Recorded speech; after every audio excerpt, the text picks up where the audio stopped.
Culture is, in the words of E.B. Tyler, that complex whole which includes knowledge, belief, art, morals, law, custom and any other capabilities and habits acquired by man as a member of society. Cambridge English Dictionary states that culture is the way of life, especially the general customs and beliefs of a particular group of people at a particular time. Terror management theory posits that culture is a series of activities and worldviews that provide humans with the illusion of being individuals of value in a world, meaning raising themselves above the merely physical aspects of existence. In order to deny the animal insignificance and death that Homo sapiens became aware of when they acquired a larger brain, as a defining aspect of what it means to be human, culture is a central concept in anthropology, encompassing the range of phenomena that are transmitted through social learning in human societies. The word is used in a general sense as the evolved ability to categorize and represent experiences with symbols and to act imaginatively and creatively. This ability arose with the evolution of behavioral modernity in humans around 50,000 years ago. This capacity is often thought to be unique to humans, although some other species have demonstrated similar, though much less complex abilities for social learning. It is also used to denote the complex networks of practices and accumulated knowledge and ideas that is transmitted through social interaction and exist in specific human groups or cultures, using the plural form. Some aspects of human behavior, such as language, social practices such as kinship, gender and marriage, expressive forms such as art, music, dance, ritual, religion, and technologies such as cooking, shelter, clothing are said to be cultural universals, found in all human societies. The concept material culture covers the physical expressions of culture, such as technology, architecture and art, whereas the immaterial aspects of culture such as principles of social organization, mythology, philosophy, literature, and science make up the intangible cultural heritage of a society. In the humanities, one sense of culture, as an attribute of the individual, has been the degree to which they have cultivated a particular level of sophistication. In the arts, sciences, education, or manners, the level of cultural sophistication has also sometimes been seen to distinguish civilizations from less complex societies. Such hierarchical perspectives on culture are also found in class-based distinctions between a high culture of the social elite and a low culture, popular culture or folk culture of the lower classes, distinguished by the stratified access to cultural capital. In common parlance,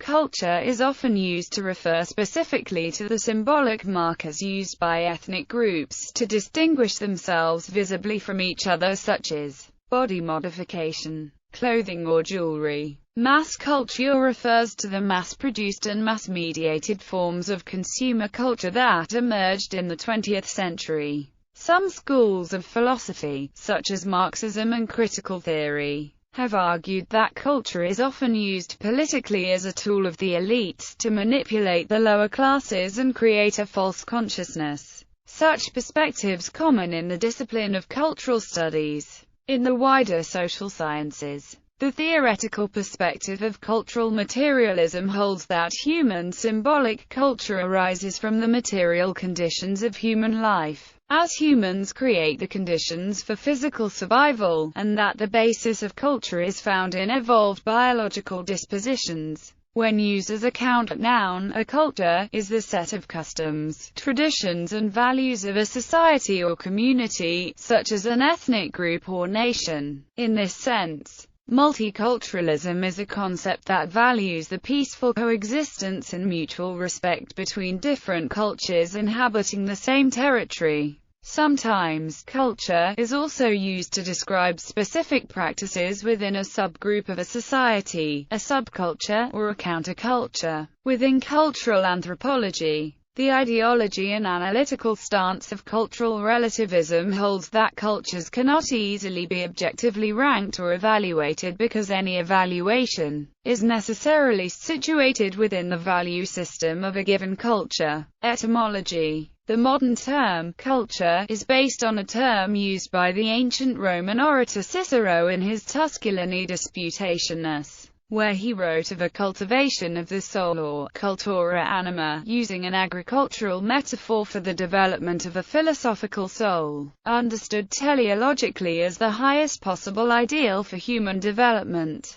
Samuel Pufendorf took over this metaphor in a modern context, meaning something similar, but no longer assuming that philosophy was man's natural perfection. His use, and that of many writers after him, refers to all the ways in which human beings overcome their original barbarism, and through artifice, become fully human. Philosopher Edward S. Casey describes the very word culture meant place tilde in Middle English, and the same word goes back to Latin cola, to inhabit, care for, till, worship, and cultus, a cult, especially a religious one. To be cultural, to have a culture, is to inhabit a place sufficiently intensely to cultivate it, to be responsible for it, to respond to it, to attend to it caringly. Culture, described by Velkley, originally meant the cultivation of the soul or mind, acquires most of its later modern meanings in the writings of the 18th century German thinkers, who were on various levels developing Rousseau's criticism of modern liberalism and enlightenment. Thus a contrast between culture and civilization is usually implied in these authors, even when not expressed as such. Change.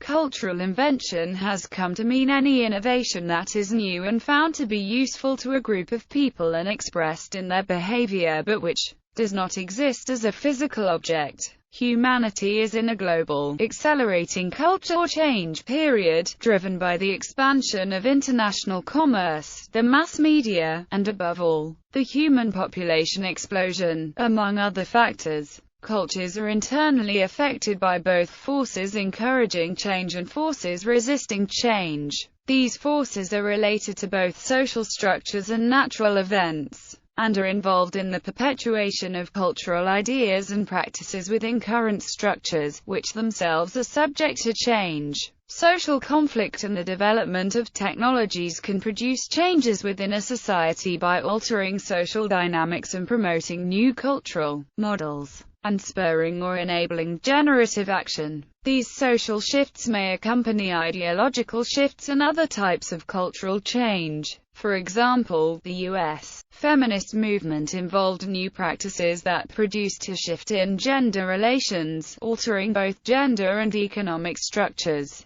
Environmental conditions may also enter as factors. For example, after tropical forests returned at the end of the last ice age, plants suitable for domestication were available, leading to the invention of agriculture, which in turn brought about many cultural innovations and shifts in social dynamics. Cultures are externally affected via contact between societies, which may also produce or inhibit social shifts and changes in cultural practices. War or competition over resources may impact technological development or social dynamics. Additionally, cultural ideas may transfer from one society to another, through diffusion or acculturation. In diffusion, the form of something moves from one culture to another. For example, hamburgers, fast food in the United States, seemed exotic when introduced into China. Stimulus diffusion refers to an element of one culture leading to an invention or propagation in another.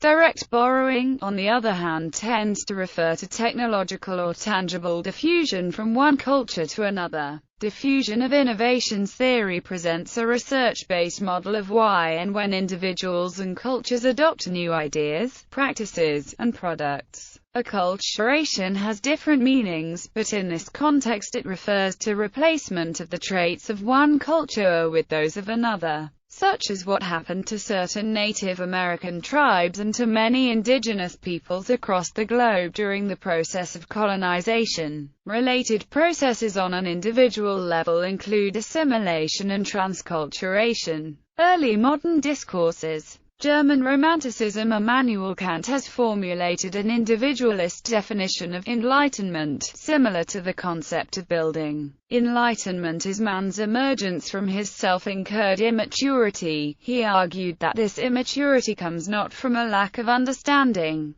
but from a lack of courage to think independently. Against this intellectual cowardice, Kant urged sapere aude, dare to be wise. In reaction to Kant, German scholars such as Johann Gottfried Herder argued that human creativity, which necessarily takes unpredictable and highly diverse forms, is as important as human rationality. Moreover, Herder proposed a collective form of building. For Herder, building was the totality of experiences that provide a coherent identity and sense of common destiny to a people. In 1795, the Prussian linguist and philosopher Wilhelm von Humboldt called for an anthropology that would synthesize Kant's and Herder's interests. During the Romantic era, scholars in Germany, especially those concerned with nationalist movements, such as the nationalist struggle to create a Germany out of diverse principalities, and the nationalist struggles by ethnic minorities against the Austro-Hungarian Empire, developed a more inclusive notion of culture as worldview. According to this school of thought, each ethnic group has a distinct worldview that is incommensurable with the worldviews of other groups,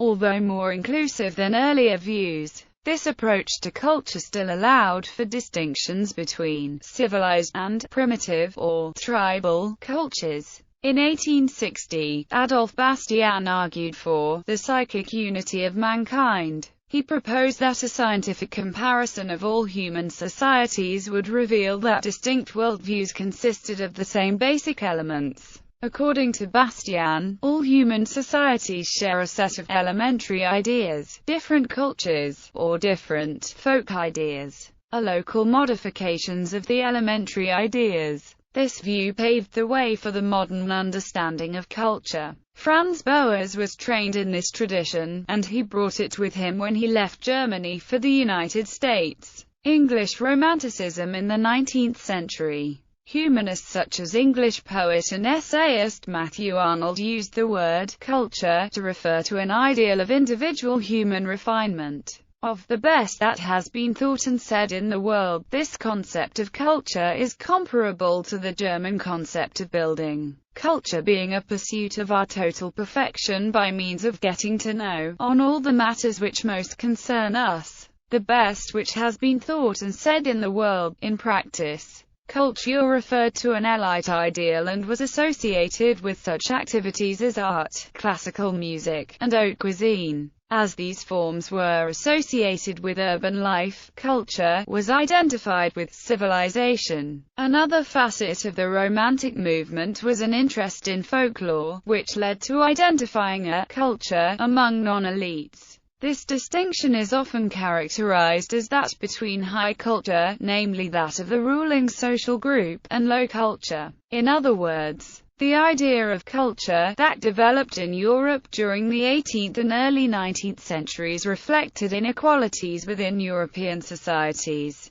Matthew Arnold contrasted culture with anarchy. Other Europeans, following philosophers Thomas Hobbes and Jean-Jacques Rousseau, contrasted culture with the state of nature. According to Hobbes and Rousseau, the Native Americans who were being conquered by Europeans from the 16th centuries on were living in a state of nature. This opposition was expressed through the contrast between civilized and uncivilized. According to this way of thinking, one could classify some countries and nations as more civilized than others and some people as more cultured than others. This contrast led to Herbert Spencer's theory of social Darwinism and Lewis Henry Morgan's theory of cultural evolution. Just as some critics have argued that the distinction between high and low cultures is really an expression of the conflict between European elites and non-elites, some critics have argued that the distinction between civilized and uncivilized people is really an expression of the conflict between European colonial powers and the colonial subjects. Other 19th-century critics, following Rousseau, have accepted this differentiation between higher and lower culture, but have seen the refinement and sophistication of high culture as corrupting and unnatural developments that obscure and distort people's essential nature. These critics considered folk music to honestly express a natural way of life, while classical music seemed superficial and decadent. Equally, this view often portrayed indigenous peoples as noble savages, living authentic and unblemished lives, uncomplicated and uncorrupted by the highly stratified capitalist systems of the West. In 1870, the anthropologist Edward Tyler applied these ideas of higher versus lower culture to propose a theory of the evolution of religion. According to this theory, religion evolves from more polytheistic to more monotheistic forms. In the process, he redefined culture as a diverse set of activities characteristic of all human societies. This view paved the way for the modern understanding of culture. Anthropology. Although anthropologists worldwide refer to Tyler's definition of culture, in the 20th century, culture emerged as the central and unifying concept of American anthropology, where it most commonly refers to the universal human capacity to classify and encode human experiences symbolically, and to communicate symbolically encoded experiences socially. American anthropology is organized into 4 fields, each of which plays an important role in research on culture: biological anthropology, linguistic anthropology, cultural anthropology, and archaeology. Sociology. The sociology of culture concerns culture, usually understood as the ensemble of symbolic codes used by a society, as manifested in society. For Georg Simmel, culture referred to the cultivation of individuals through the agency of external forms which have been objectified in the course of history. Culture in the sociological field can be defined as the ways of thinking, the ways of acting, and the material objects that together shape a people's way of life. Culture can be any of 2 types, non-material culture or material culture. Non-material culture refers to the non-physical ideas that individuals have about their culture, including values, belief system, rules, norms, morals, language, organizations, and institutions. While material culture is the physical evidence of a culture in the objects and architecture they make, or have made. The term tends to be relevant only in archaeological and anthropological studies, but it specifically means all material evidence which can be attributed to culture, past or present. Cultural sociology first emerged in Weimar Germany, where sociologists such as Alfred Weber used the term Kultursoziologie. Cultural sociology was then reinvented in the English-speaking world as a product of the cultural turn of the 1960s, which ushered in structuralist and postmodern approaches to social science. This type of cultural sociology may loosely be regarded as an approach incorporating cultural analysis and critical theory. Cultural sociologists tend to reject scientific methods, instead hermeneutically focusing on words, artifacts and symbols. Culture has since become an important concept across many branches of sociology, including resolutely scientific fields like social stratification and social network analysis. As a result, there has been a recent influx of quantitative sociologists to the field. Thus there is now a growing group of sociologists of culture who are, confusingly, not cultural sociologists. These scholars reject the abstracted postmodern aspects of cultural sociology, and instead look for a theoretical backing in the more scientific vein of social psychology and cognitive science. Cultural sociology is one of the largest sections of the American Sociological Association. The British establishment of cultural studies means the latter is often taught as a loosely distinct discipline in the UK. Early researches and development of cultural sociology. The sociology of culture grew from the intersection between sociology with the growing discipline of anthropology, wherein researchers pioneered ethnographic strategies for describing and analyzing a variety of cultures around the world. Part of the legacy of the early development of the field lingers in the methods, in the theories, and in the substantive focus of the field. For instance, relationships between popular culture, political control, and social class were early and lasting concerns in the field.